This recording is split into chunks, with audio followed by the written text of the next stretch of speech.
The Lord be with you. and with your spirit. A reading from the Holy Gospel according to Mark. Glory to you, O Lord.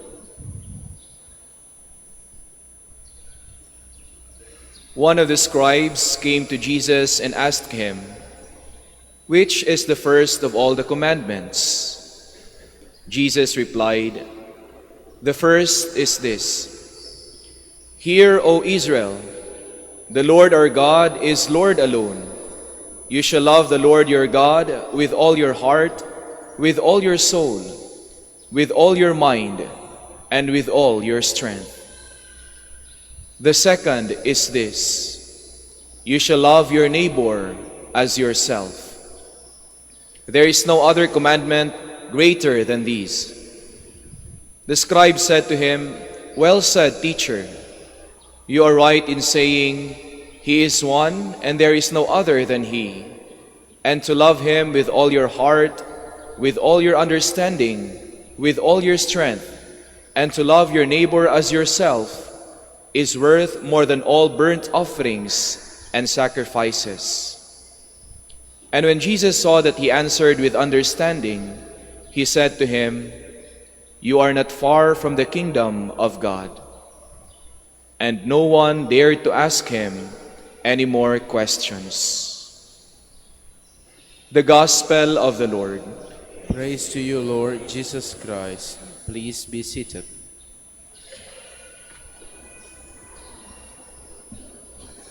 Mga kapatid, ano ba ang pinakaunang bagay na ginagawa nyo pagkagising nyo sa umaga? What is the first thing that you do when you wake up in the morning? Because that first thing sets the tone on how you proceed the rest of the day. So ano kayang ginagawa natin? Kayo, I cannot speak for you. I can only speak for myself. Pero ito ang inisip ko dahil malakas ang social media. Marami ng addict sa atin. Tingnan nyo yung katabi nyo, mukhang addict na yan. Walang tulog siguro. Pagkagising ito yung ginagawa. Kuha ka agad ng cellphone, mag-check, titingin sa TikTok, makikinig ng radyo, anong update sa balita, titingin sa TV, anong latest, marites agad. Itong natutunan ko sa buhay, simple lang, mula seminary hanggang ako yung maging pari. Pagkagising sa umaga, bago ibuka ang mga mata, I tell God immediately, "Thank you, Lord. Salamat po, Lord." It is a recognition that there's someone who loves me enough to wake me up. Someone who allows me to live another day. Someone who will guide me the rest of the day. Someone who loves me and I love in return. Doon magsisimula. And then after that, kayo po, kung may time pa kayo, sandali lang naman yan, hold your breath for 10 seconds. Huwag huminga. Dahil doon mo malalaman, buhay ka pa pala. At kung may time pa, hingahan mo yung kamay mo at amuyin mo yung hininga mo. That is a breath from the Lord. Ang Diyos na nagmamahal. And then after that, ako'y lumuluhod sa gilid ng kama. Again, thanking the Lord. Recognition that this is not my life and I have a lot of things to do for the rest of the day. Maybe in that way, I could say, I love the Lord with all my mind, with all my heart, with all my soul, and with all my strength. And from there, we can proceed asking ourselves, Lord, how can I be kind to people I meet today? How can I serve others today? How can I forgive my neighbor today? How can I cooperate with the rest of my mates and office mates today? Anong gagawin ko ngayon, Lord? And so in other words, the first thing that I do in the morning about the Lord is the motivating factor the driving force of all that I do for the rest of the day. From that motivation, what I do to others is my application. From the love of God, which motivates me, and the love of neighbor, which puts me into action.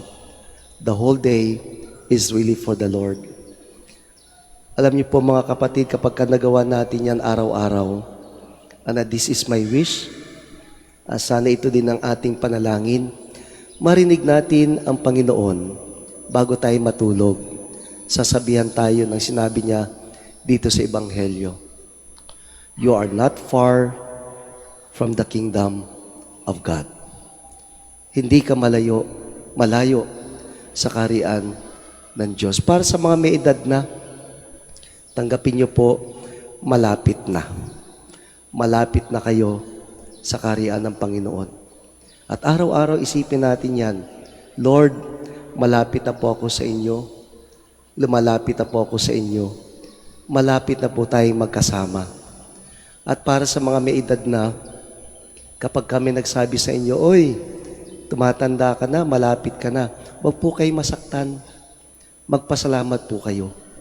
Sapagkat yun po ang totoo. If the rest of the day is live with the Lord and in loving each other and other people, we can easily accept the fact that we are near the kingdom of God. Sa mga kaaway nyo, sa mga hindi nyo nagustuhan, ipagdasal nyo rin sila. At ang inyong panalangin ay ganito, Lord, mahal nyo po yung kaaway ko, mahal nyo po yung hindi ko gusto, kunin mo na po siya. Lord, ilapit nyo na po siya sa inyo. Brothers and sisters, if we could only love the Lord and other people every day with all the intentionality of getting closer to Him in His kingdom, I tell you, life will be very light and happy. Kaya pag uwi ngayon sa araw na ito, pwede niyong sabihan yung mga kakilala niyo, oy, malapit ka nang kunin ni Lord. Pabiro lang.